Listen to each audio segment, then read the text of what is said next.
یہ نقوی صاحب آپ بھی کتنا عرصہ زندہ رہیں گے اور کب تک یہ جھوٹے بیان دیتے رہیں گے؟ اور دوسرا جو پی ڈی ایم کے جتھا ہے جو رجیم چینج کے بعد مسلط اس ملک کے اوپر ایک قبضہ گروپ مسلط کیا گیا، وہ بھی یہ کہتے ہیں کہ سب کچھ صحیح چل رہا ہے، لیکن ایسا نہیں ہے۔ اس کو اگر اللہ کا عذاب نہ کہیں تو کیا کہیں گے؟ جس نے 30 سال کا ریکارڈ توڑا اور ابھی یہ کچھ بھی نہیں ہے۔ یہ مجھے لگتا ہے کہ یہ اپنے اعمال کے ذریعے، اپنے جو ظلم و زیادتی کے ذریعے اپنے آپ کو اس لیول پہ لے کے جائیں گے جہاں مجھے لگتا ہے کہ سرعام ان کے اوپر پتھر برسیں گے، کیونکہ اس وقت ظلم کی میرے پاس الفاظ نہیں ہیں کہ کون سا لفظ استعمال کروں جو انہوں نے کیا نہیں۔ جس انسانیت کی جو بوٹیاں نوچ نوچ کر جیسے کھاتے ہیں، انہوں نے اپنے لالچ کے لیے، اپنے مفاد کے لیے اس ملک کو کس طرح سے نہیں نوچا اور کس طرح سے نہیں لوٹا، کیا کیا جھوٹ نہیں بولے، یہ سب کے سامنے ہے۔ روزانہ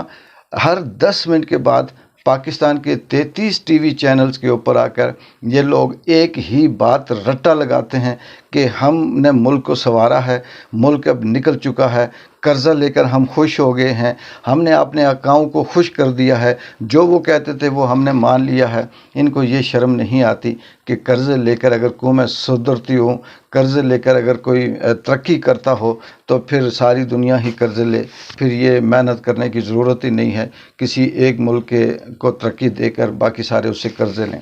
یہ غلام ہیں، یہ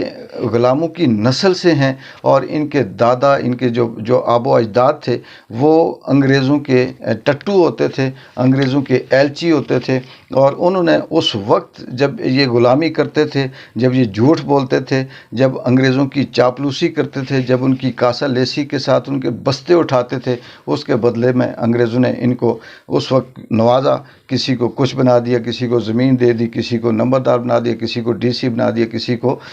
کوئی عہدہ دے دیا، اور آج اس ملک کے 22 کروڑ عوام کے اوپر مسلط ہو کر بیٹھے ہوئے ہیں۔ لیکن مجھے صرف اور صرف اس بات پہ حیرت ہوتی ہے کہ ایک بھی ایسا ادارہ، چاہے وہ عدلیہ ہے، وہ اسٹیبلشمنٹ ہے، وہ بیوروکریسی ہے، وہ دوسرے مقتدر حلقے ہیں، وہ لوگ جو بولنے کا اختیار رکھتے ہیں، وہ لوگ جو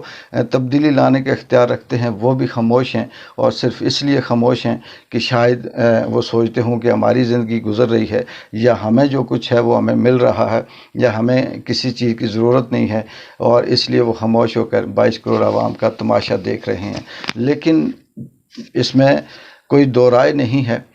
جو غریب ہے وہ تو پہلے سے ہی تباہ ہے، وہ پہلے سے مرا ہوا ہے، اس کے پاس کھونے کے لیے کچھ نہیں۔ ایک غریب کی چھت گرتی ہے، نیچے 2-3 بندے مر جاتے ہیں، باقی اس کے پاس کچھ بھی نہیں ہوتا۔ لیکن اس ملک کے یہ جو اب کیا نمرود تو کیا فرعون تو کیا کسی کا نام لیں، یہ اپنے دور کے جدید قسم کے یہ ڈائناسورس ہیں، جو اس آج سے ہزاروں سال پہلے ہوتے تھے،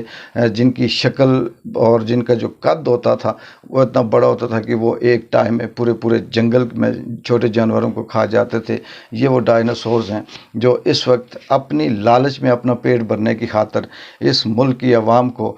کوئی پانی میں ڈبو کر مار رہا ہے، کوئی بجلی کا کرنٹ لگ کر مر رہا ہے، کوئی گرمی سے مر رہا ہے، کوئی بھوک سے مر رہا ہے، کوئی کسی اور حادثے میں مر رہا ہے، لیکن ان کو اپنی عیاشیوں کی پڑی ہے، ان کو اپنی لالچ میں جھوٹ بولتے ہیں، اور ہر 10 منٹ کے بعد پوری میڈیا چینل کو غلام کر کے، میڈیا کے اینکرز کو، ان کے مالکان کو دمکا کر، ڈرا کر اپنا بنا کے رکھا ہوا ہے، کنٹرول کیا ہوا ہے، اور وہاں آ کر یہ کہتے ہیں کہ سب صحیح ہے۔ دیکھتے ہیں کہ اللہ کی لاٹھی بے آواز ہے، اللہ کی جنگ اللہ جیتتا ہے یا یہ زمینی خدا جیتتے ہیں۔ کل تک کیا ہوتا ہے انشاءاللہ آپ سب کے سامنے جو بھی اپڈیٹ ہوگی وہ سامنے رکھیں گے، لیکن بات یہی ہے کہ ساتھ کسی نے کچھ نہیں لے کے جانا۔ جہانگیر ترین کا بھائی خودکشی سے فوت ہوا، افسوس ہے، ہم دعا کر سکتے ہیں ان کی مغفرت کے لیے، ان کے درجات کی بلندی کے لیے، لیکن یہ اشارہ بھی ہے کہ کب تک یہ سب جھوٹ بول کر کبھی ایک کی گود میں بیٹھو گے، کبھی دوسرے کی گود میں بیٹھو گے، اور پھر اینڈ پہ سازشیں کر کے جھوٹ بول کر ایک انسانیت دوست کو، ایک انسانیت کے ہمدردی رکھنے والے کے ساتھ ظلم کرو گے۔ اللہ بھی دیکھتا ہے اور وہ طاقت والا ہے، آپ اس کا مقابلہ نہیں کر سکتے۔ اقبال جنجو کو اجازت دیں، اللہ حافظ۔